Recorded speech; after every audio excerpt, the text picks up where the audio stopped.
I begin today with 3 short readings that ground my reflections on border justice, readings drawn from ancient sources of wisdom. The first is from the book of Leviticus in the Hebrew scriptures. It says, "You shall treat the stranger who sojourns with you as the native among you, and you shall love him as yourself, for you were strangers in the land of Egypt." The second is from the book of Matthew in Christian scriptures, words that are attributed to Jesus. "I was hungry, and you gave me food. I was thirsty, and you gave me drink. I was a stranger, and you welcomed me. Truly, I say to you, as you did it to one of the least of my brethren, you did it to me." And the third reading is from the Dowgiert, as translated by Stephen Mitchell. The Dowgiert is the second most widely read book in the world, second only to the Bible. And it says, "The supreme good is like water, which nourishes all things without trying to. It is content with the low places that people disdain. Thus, it is like the Tao."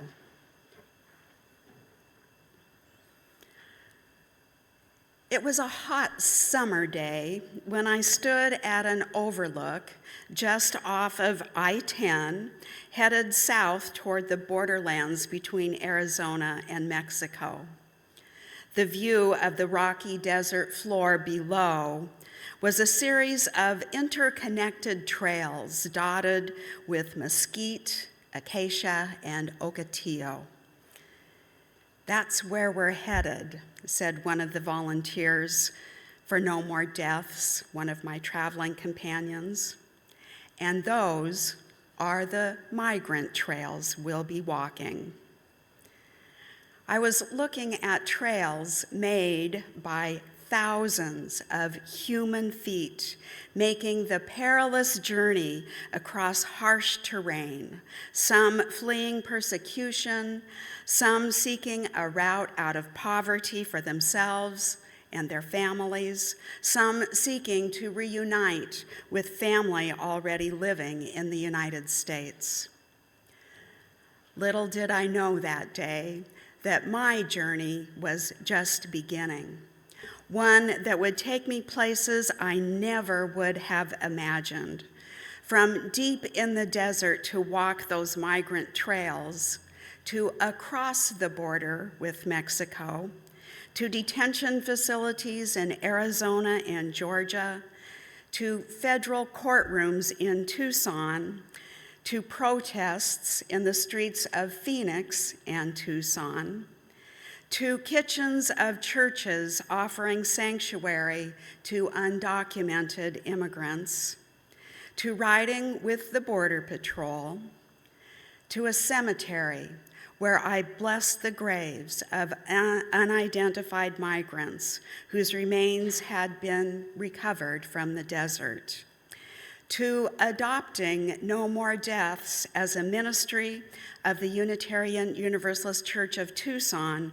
where I served as minister for 10 years, to leading the closing prayer outside of Tent City in Phoenix, where 2,000 Unitarian Universalists had gathered as part of General Assembly that year in 2012 to demand the closing of the notoriously inhumane jail where migrants were often held. Little did I know how that journey would change me. It deepened my Unitarian Universalist faith and my commitment to values that uphold the worth and dignity of every person. At the border, all the intersecting oppressions are present. Oppressions based in race, class, sex and sexuality, gender and gender identity, ethnicity, nationality, along with the impacts of climate change, gross wealth inequality, and rising authoritarianism. What I learned at the border continues to inform a faithful response to injustice, however it appears, a faithful response that consists of bearing witness, caring for the people who are directly impacted, and speaking truth to power. To bear witness is to attest to the truth of what has been seen and experienced. From the Overlook that day, the journey continued. We left the paved interstate and went on to the rugged dirt roads that led deep into the desert. At one point, I remember saying to my companions, "I think this qualifies as the middle of nowhere." We parked the SUV we were traveling in and began to hike, each of us carrying a gallon jug of water in each hand, not for ourselves, but to be dropped along designated points on the trail. The temperature was 106 degrees when we arrived at our destination deep in the canyon, and I could actually feel the heat of the rocks through the soles of my sturdy hiking boots. And as I stood there, feeling the heat through my shoes, it was at the foot of a simple wooden cross, the spot where Jocelyn Quinteros, a 14-year-old El Salvadoran, had died just 6 months earlier in January, when the temperature at night would have fallen below freezing. No More Deaths volunteers had discovered her body and carried it out to be identified so family members could be notified.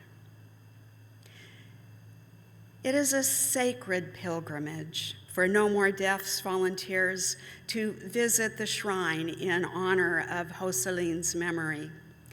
And still to this day, I remember that moment. I remember feeling what can only be described as a divine and holy presence. And as I stood on that hallowed ground, all the words that we use to describe people like Jocelyn became meaningless. Jocelyn wasn't illegal or alien or undocumented, not a migrant or immigrant or refugee, but a 14-year-old girl trying to reunite with her mother living in California, a 14-year-old girl who should have been preparing for her quinceañera. Instead, she became one of the hundreds who died that year in the desert, and hundreds who have died every year since the construction of the border wall, a wall that by design funnels those desperate enough to cross into the harshest and most remote places in the desert.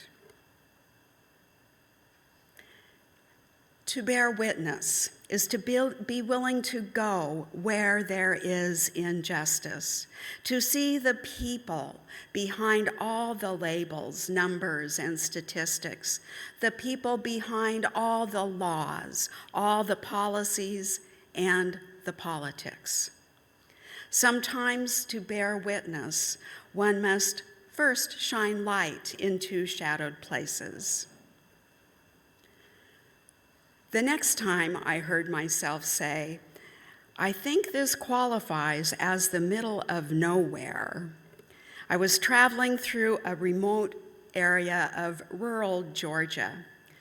I was part of an interfaith clergy delegation representing Faith Action International House in Greensboro, North Carolina, where I was serving as interim minister of the UU congregation there.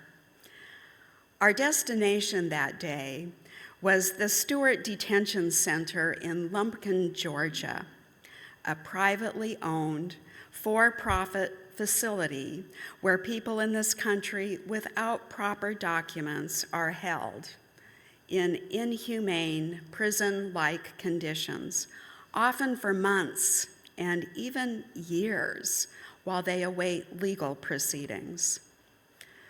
Our goal was to visit with people being held in the center, to provide compassionate human companionship, and to bring their stories out of the shadows and into the light. We gathered on the sidewalk outside the facility to pray. We made a circle, held hands, and prayed for guidance, for strength, for courage, for compassion. And as we prayed, I felt that same sense of a divine and holy presence, just as I had at Hoseline's shrine. We made our way into Stewart, checked in with the guards, and settled into the waiting area.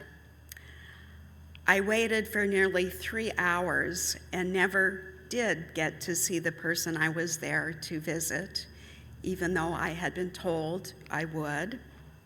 It was a connection that had been made by El Refugio, a nearby nonprofit that provides assistance to detainees and their families.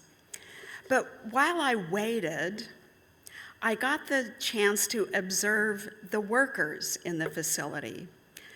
Friendly and professional as they were, it struck me that they were caught in the same system. Dependent on the wages they earned, they weren't exactly free to leave. The well-paying jobs with benefits at Stewart were attractive to the 972 residents of Lumpkin, where the poverty rate is 21%. While I waited, I did listen to my colleagues debrief their visits. In some cases, the detainees were reluctant to say much about the conditions, fearing reprisal if they dared to speak. Others told of inadequate food, unsanitary conditions, and lack of medical care. To care for the people directly impacted by injustice is to listen to their stories, to hear their pain, witness their struggles, and to affirm their inherent worth and give the hope that comes with knowing that someone cares. To care for people directly impacted by injustice is to follow their lead, to listen to what it is they need. What I've learned from working in and around immigrant communities is that well-intended actions can have unintended consequences. Like the person in detention feared reprisal if they dared to complain, whole communities can experience reprisal in the form of increased police stops and increased workplace raids by immigration and customs enforcement. I think their acronym so accurately describes who they are and what they do, ICE. To care for the people directly impacted means forming true partnership relationships, the kind that develop over time and last for the long haul. It means using whatever amount of power and privilege that we might possess to effect positive change. To speak truth to power is to courageously confront authority, to call out injustice and demand change, and to do it in partnership with those most directly impacted. So I'm curious, Who here was at General Assembly in Phoenix in 2012? Anyone? Oh, my husband AJ back there was with me. Okay, so in 2012, more than 4,000 of us gathered in Phoenix for what was known as Justice GA. And it included a candlelight vigil and a protest out of Tent City.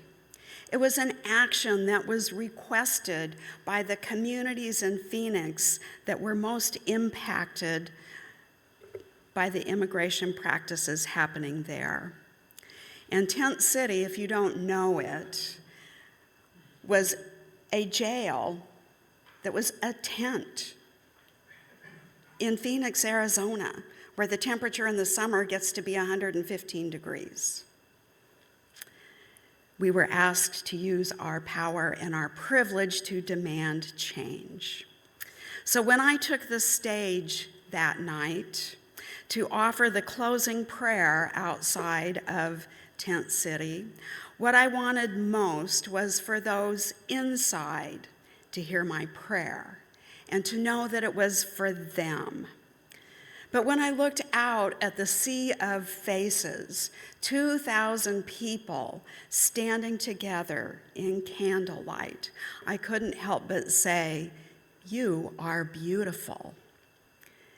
And they responded by saying, "You are beautiful." Then they repeated every line of my prayer, 2,000 voices praying together. And I'm confident that the residents of the jail heard every word of that prayer through the thin tent walls, and at least for that night, knew they were not alone.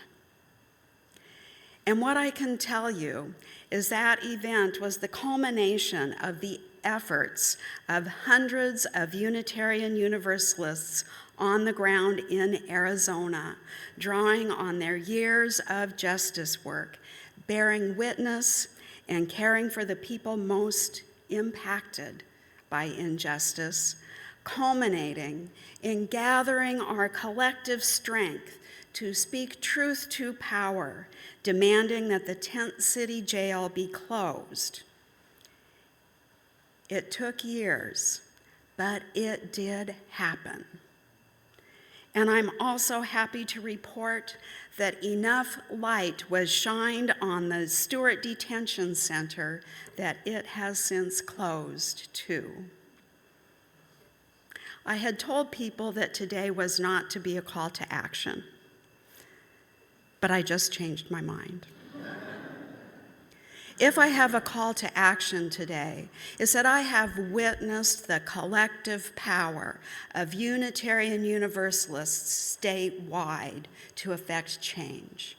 And we do have a fledgling statewide movement of Unitarian Universalists happening right now. So as it develops, I know you can talk to Carlene Dowell, she's been part of it. And I know Jeannie Heyman has been part of it too, who's not here today. But I call on you to call your collective power together, because together we can do so much more what any one of us alone can do. And there are so many more stories that I could tell you about the places I've been, the people I've met, the injustice I've seen along the way, along with the strength, courage, and even the joy that I've witnessed along the way. And after all of this, I don't know how to fix our broken immigration system, which I fear will remain broken until there is the political will to fix it. I do know how to respond faithfully, how to welcome the stranger, how to enter those low places that people disdain, and to feel there a holy presence. My journey into justice work has centered mostly on issues related to border justice, no matter where I've lived, because what happens at the border affects us all. My journey into justice work has changed me, opened my eyes, made me more aware, and deepened my faith in our collective power to bring about positive change.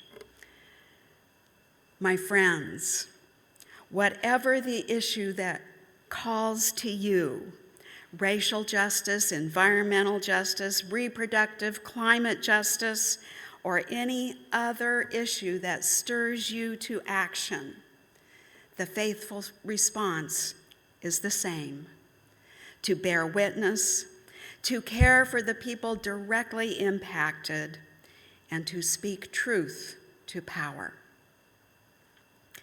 Let us rededicate ourselves to the creation of beloved community, an earth made fair and all her people one. May it be so. May we make it so. Amen, and blessed be.